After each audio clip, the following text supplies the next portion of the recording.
Okay, let's dive right in. We're tackling one of the most common and, let's be honest, most frustrating household problems out there, the clogged drain. You know, it always starts small, but as we're about to see, it can get out of hand fast. Yeah, we've all been there, right? You finish washing your hands and the water just sits there, taking its sweet time to finally disappear. Or maybe it's that gurgling sound coming from the shower drain long after you've shut the water off. It is the universal homeowner headache. But here's the thing. That slow drain isn't just an inconvenience. Think of it more like your plumbing system sending up a little flare, trying to warn you that something is wrong before it turns into a major and very messy backup. So today, we're going to decode that message. To solve the problem, you first have to understand what a clog is actually made of. You know, it's not some mysterious monster living in your pipes. It's actually a really predictable mix of everyday stuff. And what's really interesting is that the location of the clog gives you huge clues about what's causing it. In the kitchen, your main culprits are going to be grease and cooking oils. They go down the drain as a liquid, but once they hit those cool pipes, they solidify. The bathroom, though, totally different story. Over there, you're dealing with a nasty combination of hair, soap scum, and even toothpaste residue that all team up to create those stubborn blockages. So the crucial thing to get here is that clogs are not random, not at all. They are the direct result of what we let go down our drains over time. That first little bit of grease or hair acts like a magnet, grabbing onto other particles and growing from a small nuisance into a full-blown obstruction. See, a clog rarely stays small. It's a problem that grows, usually silently, until you just can't ignore it anymore. So let's take a look at how this happens step by step. This slide just lays it out perfectly. It all starts with a little bit of initial buildup. Soon, more gunk gets trapped, which causes the pipe itself to narrow. As that opening gets smaller and smaller, water flow slows way down. Pressure builds up behind the clog, and eventually, boom, that water has nowhere to go but back up into your sink or tub. Now for the good news.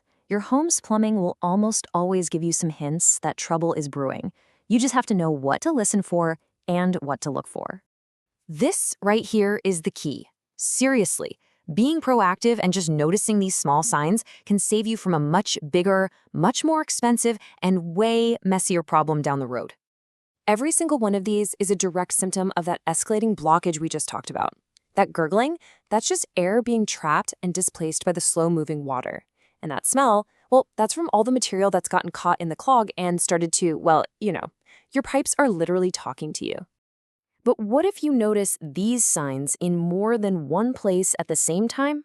I mean, a slow shower drain is one thing, right? But what if the toilet is also having trouble flushing and the bathroom sink is backing up? Now you've got a different situation. This is a critical distinction. An isolated clog is a local problem in one pipe. But a system-wide issue, that means the blockage is much, much deeper in your home's main drain line. This is no longer a simple fix. Okay, so you've spotted a minor isolated clog. It's just one sink and you've caught it early. What can you safely do yourself before you have to pick up the phone and call for help? Think of this slide as your first aid chart for drains. Seriously. Mechanical methods, like a good old plunger or a drain snake, are almost always safer because they physically remove the blockage. Those harsh chemical cleaners, on the other hand, can be super corrosive to your pipes. Sometimes they don't even dissolve the clog, and they can make the problem even worse for a plumber later on. And of course, the riskiest move of all is just ignoring the problem. Look, sometimes DIY just isn't the answer. And knowing when to step aside and call a professional is just as important as knowing how to use a plunger in the first place.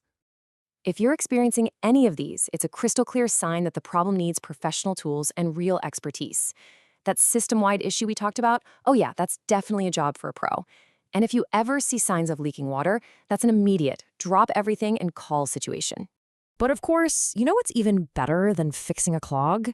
Avoiding it altogether. A little bit of prevention goes a very, very long way here.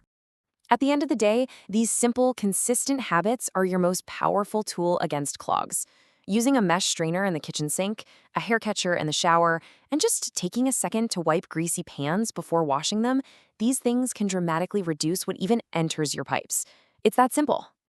A little awareness today can absolutely prevent a major headache tomorrow. By understanding what causes these clogs and learning to listen to those early warning signs, you really do have the power to keep your home's plumbing healthy and, most importantly, flowing smoothly.